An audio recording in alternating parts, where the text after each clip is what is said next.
Welcome to the heart of the matter. Today we're talking about managing waste. You'll be surprised at what can be done with the things we throw away. And with me to talk about managing waste today is the National Publicity Secretary of the Wastes Management Society of Nigeria, Mr. Adenuyi Sanyaolu. You're welcome to the heart of the matter. Thank you very much, sir.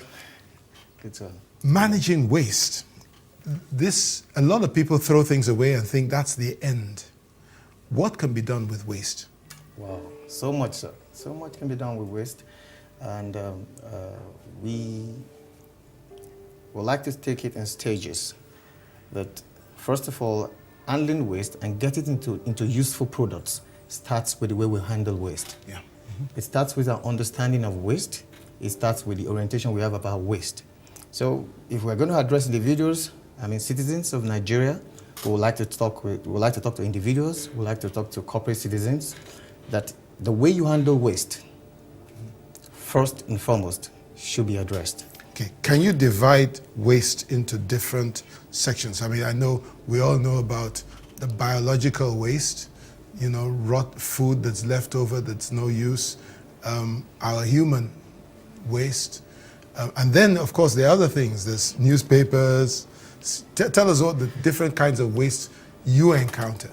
Well, there's several. I'm aware that you could talk about 32 classes. Okay. When you start talking about waste. Wow, 32. 32 classes. Let's just have 5. Well, we have the plastics. Okay. We have the plastics. You have the paper. You have the biodegradable waste. That's from the food waste. We have that. We have that. We have what we passed out as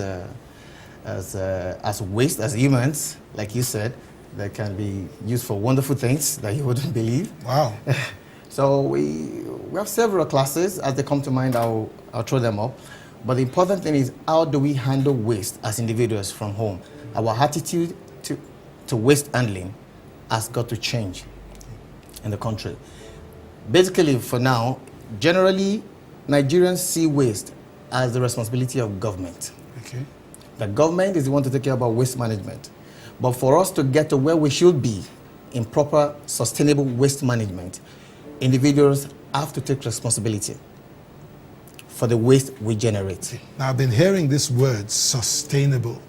They talk about sustainable energy. Now you're talking about sustainable waste management. What do you mean by sustainable waste management? Yeah, it is the proper handling of waste, taking it through the processes of waste of disposal to the last stage, to the point that it can be reused. Okay. To the point that it can be reused, to the point that what we are leaving behind after treating our waste is useful to the next generation.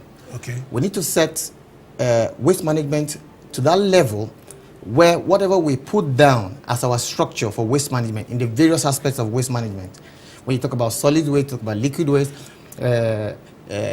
management, or even when we talk about the atmospheric waste management in terms of pollution, we need to put in a system that can be self-sustaining, a system that the coming generation can take over from us. They can even improve on it. That is sustainable. That's something that can be given over to the next generation. If we take a household, your average household, what should their approach be to handling their waste? They need to be cognizant of the fact that the way you handle waste has impacts on your health and your environment. Okay. That's very critical. Those two areas are very critical. And there has to be some enlightenment channeled towards our homes. In the sense that when you generate your waste, you should know how to dispose, how to handle and where to drop it. That's where waste segregation, sorting of waste comes in. We've not done much in terms of enlightening our people, but as soon as we get that done, at least the basic thing is when you generate your waste, don't throw your waste into the drains around you. Get proper containers for your waste. Drop the waste in your containers, and the basic rules of hygiene should come in this process. You don't litter your environment. Yeah. You don't litter your environment. You don't drive around and throw out whatever your used stuff through the cars. Like people might do that just off the window, they throw it out. We need to change that attitude. We need to handle waste properly. We need to containerize our waste properly at home. We need to educate our kids that what you're seeing as waste can actually become wealth if properly handled. Both as a family, both for you as a family and as a nation. When harnessed. Is there any need for a household to separate waste into different classes? Categories? Yes, there is that need. Because when we model up waste, when you throw your plastics into where you throw your paper, when you throw your food waste, when you model it up together and we get everything down to our dump sites or landfills as it should be, you discover that we create a lot of problems. Some of this is like plastic, takes several years to decompose. And some of this waste can also be reused, some can be recycled. So for ease of classification and proper channeling of this waste, it is important that we sort them. When you keep your papers separately, when you keep your plastics separately, the trained personnel coming in will know where to put what and where to apportion what. It's important. That way, they can either be sent to where they'll be reused or where they'll be recycled. And when such waste even get to, like in Lagos, we have a lot of improvement with the system in Lagos. We have what you call the Lagos State Government, through LOMA, they have what you call the transfer loading stations. Okay. And they're doing a wonderful work in that area. Now, when you move your waste, you get them to these stations. They separate the healthcare waste from your regular waste from homes. And these are like put together, compacted, and after treatment, sent to the landfill. Okay, we will hold that thought because we still want to talk about the benefits of recycling. We're going to go on a short break. Viewers, please stay tuned to the Heart of the Matter.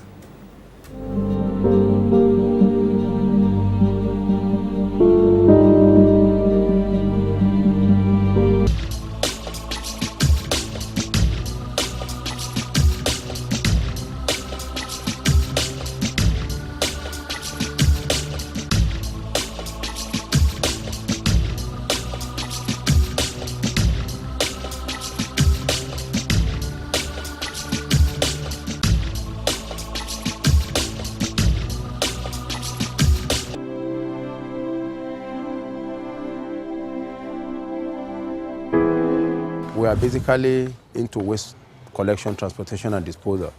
And we felt that, look, because waste itself is being redefined now, waste can be defined as a raw material in a wrong hand. And if you see waste in that context, then you begin to see that, oh, what we used to do before to collect waste and then just take it to the dump site, now you begin to see what can we use this waste for. Now that led to Richbol now thinking deeper and also having a lot of exposure internationally, thinking deeper that we can begin to turn this waste into several other things. One of it is the turning organic waste into organic fertilizer, and then turning what you have seen here, the recyclables like plastic. And also plastic comes in different characteristics, different form. You have the PETs, you have the PP polypropylene, which is high density or low density. We have like pure water sachet, aluminum, whatever. So basically, most of these things, now coming back to your question, where do we get them from? They are in the waste. They are in the waste that you and I, everybody generates. And it only takes us to begin to look deeper, beginning to see waste not as a waste. You know, and like I said earlier, waste is not waste unless you waste it. So now, you now begin to look inward into the ways that you used to go and bury somewhere. Begin to get involved in what you call source segregation. Source segregation is when you begin to sort your waste by different components: plastic, paper, bottles, organic waste, and what have you. And then the ones that cannot be recyclables. Of course, waste also can be broadly divided into three. We have the recyclables, we have the combustible, we have the compostable. The combustibles are, for instance, Nigeria has a lot of problems concerning electricity. we can generate a lot of waste, a lot of electricity from the waste. Waste can be converted and you can generate several megawatts of electricity from the waste. Those are the combustibles. The compostables are the organic waste, like your kitchen waste, what you call the biomala, all kinds of ewedu, the green waste. They can be, elementary science will teach you about composting. So those are the compostable which you convert into organic fertilizer, which is far, far better than the chemical fertilizer that we use, put side by side. And then the recyclables are the ones that you recover and recycle, turned into other useful materials or raw materials, which is what we are doing, recycling. The PET bottles in particular, like I said, are gotten from the waste. Some we recover by ourselves. Some we encourage the unemployed youths. We encourage the women. We encourage the children, even the children. We encourage everybody to sort their waste. Once you sort their waste and you are able to recover, to remove the plastic, the PET, and you bring it to us, we buy it off you. That is what we call buyback. When people handle their waste in a very bad way, it affects the health. It has health impact. It has social impact. It has environmental impact negatively. For instance, you see a lot of people who will sweep their waste. They include plastic, include all kinds of waste, and they begin to burn. Those are the major forms of waste disposal, waste management in this part of the world. Whereas when you burn your waste, some of these waste contain plastic. As soon as you are burning them, it actually releases some dangerous fumes, gases. One of them is dioxins, another one is furans. These gases are so dangerous to our health. They cause cancer, they cause spontaneous abortion, they cause all manners of ill health, and people don't know. So the way we handle our waste actually matters most. That's one. Don't burn your waste.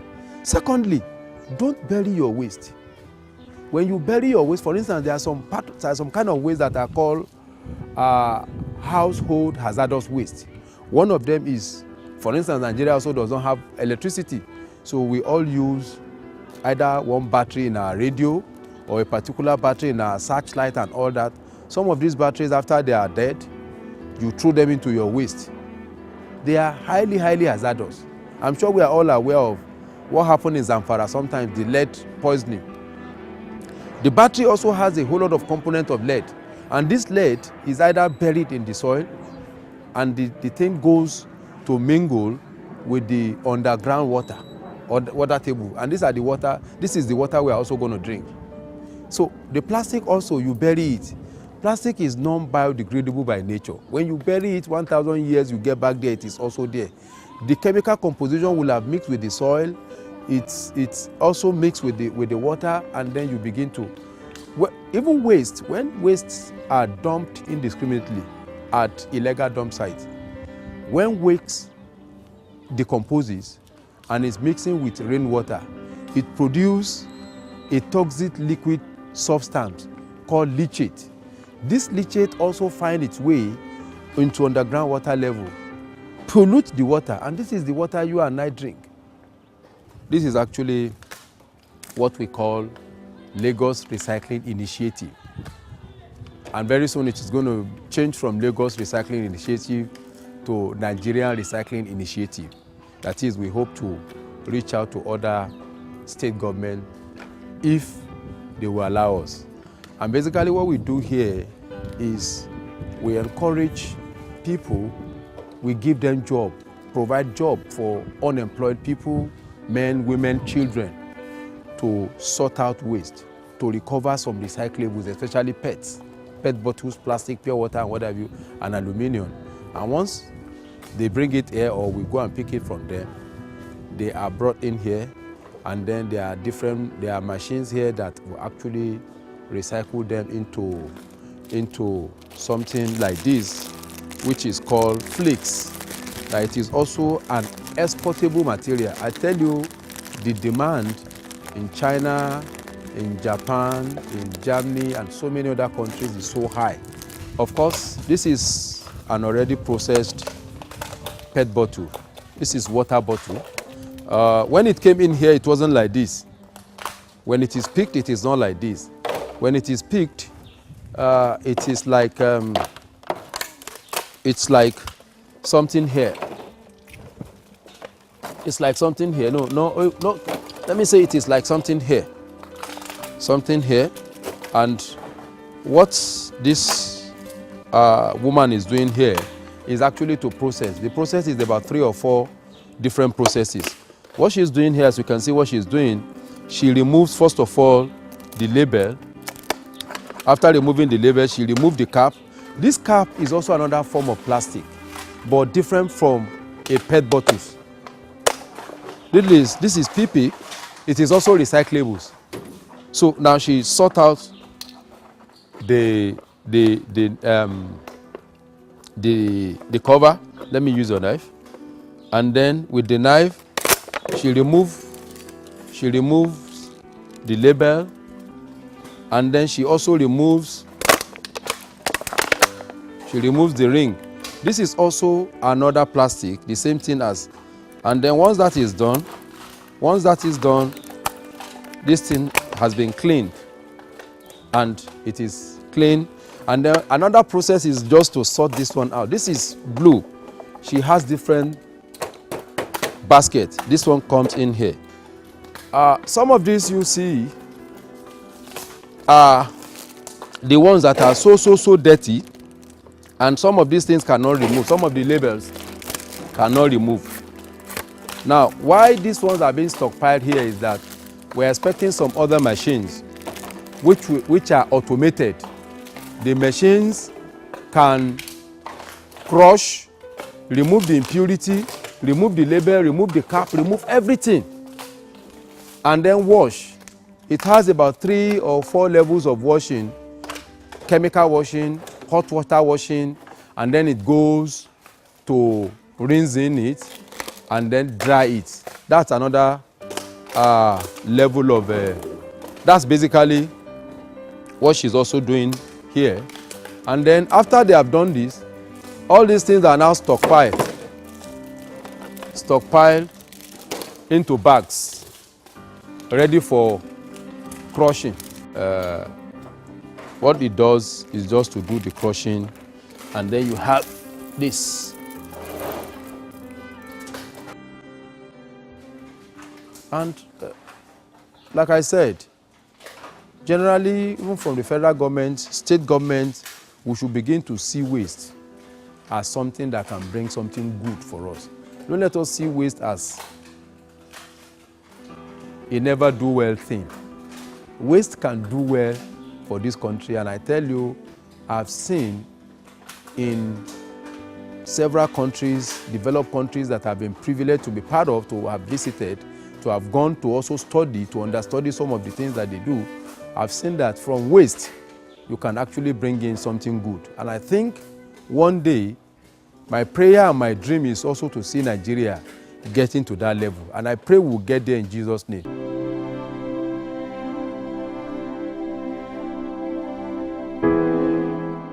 Yeah, welcome back to the Heart of the Matter, where we're talking about managing waste. Our guest today, Mr. Adeniyi Sanyaolu, has been educating us on how our waste is not really waste. Does Nigeria have a policy for waste management? That's a good one. There is no national policy on waste management at the moment. We have agencies of government that are into monitoring and enforcement, like NESRA.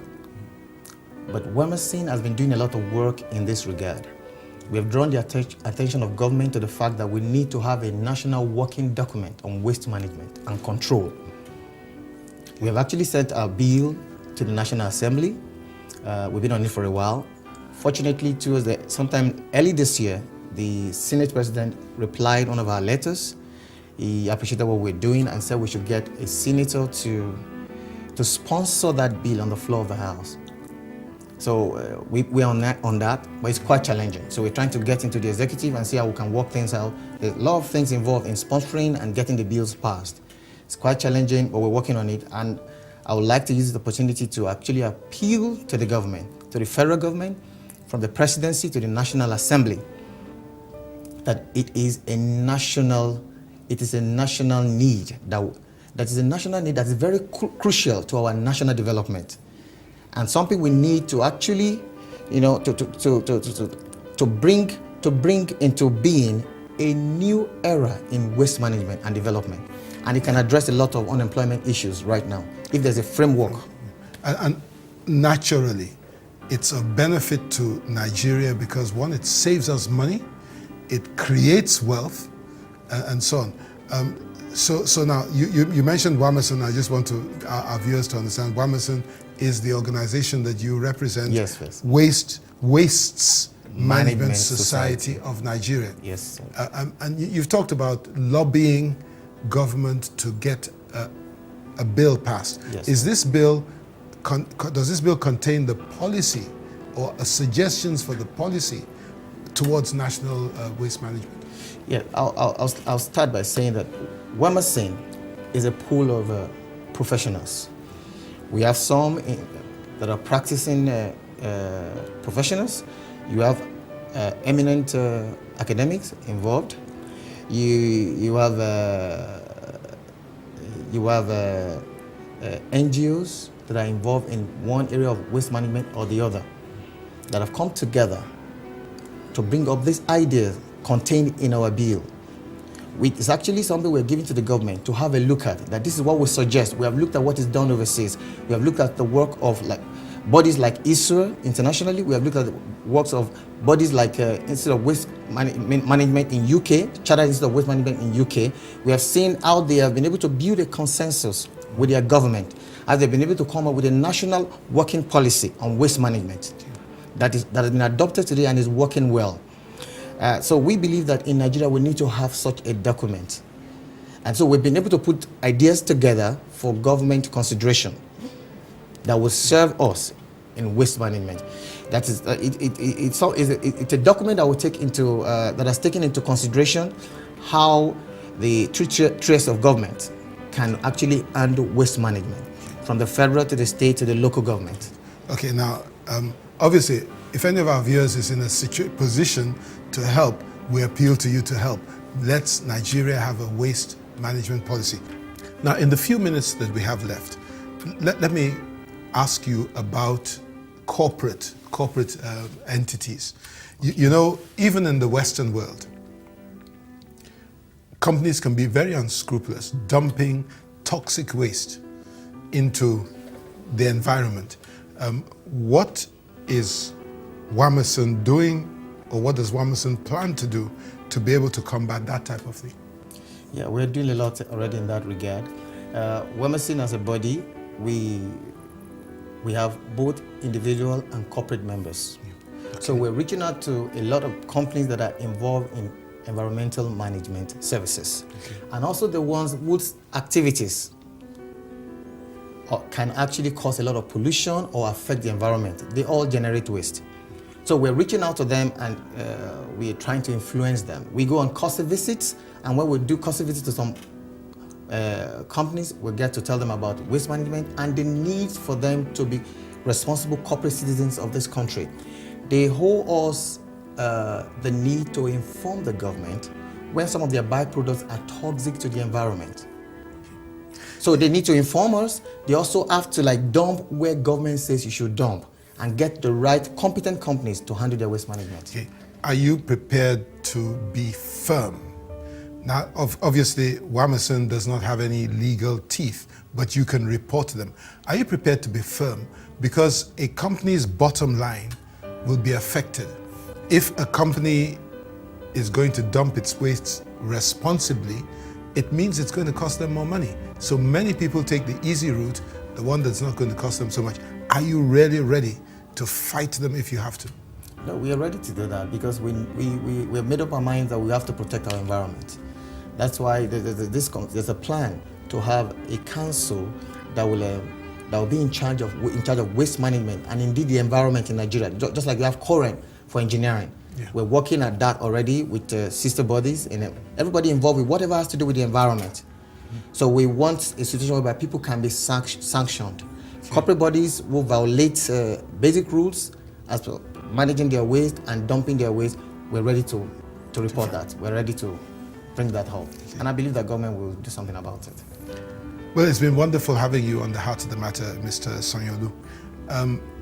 I know that you depend a lot on the public's support. I'm not talking necessarily about financial support, but just understanding about waste management and so on. So, last words, what would you like to say to the public? Just face the camera and tell the public what you'd like to say regarding waste management. Waste management is a very important aspect of our lives. We all need to realize that. It affects our health, it affects our environment. So I would like to ask the members of the public, let us change our attitude towards waste management. Let's start from our households. Handle your waste properly. Don't dump your waste into the drains. Containerize your waste properly. Cooperate with government so that things can get better. We all have responsibilities. Be willing to do yours. We're going to roll out a lot of awareness programs as the days go by in this country. You'll be hearing a lot from Wemasin. We want to educate the public. As we do so, please cooperate with us. Do what is needful. Thank you. Well, if you want to contact Wemasin for anything, the contact details of Wemasin and Mr. Adeniyi Sanyaolu are on the screen. It's been wonderful having you on the Heart of the Matter for this episode. We'll be back again with another episode same time next week. So until then, stay blessed.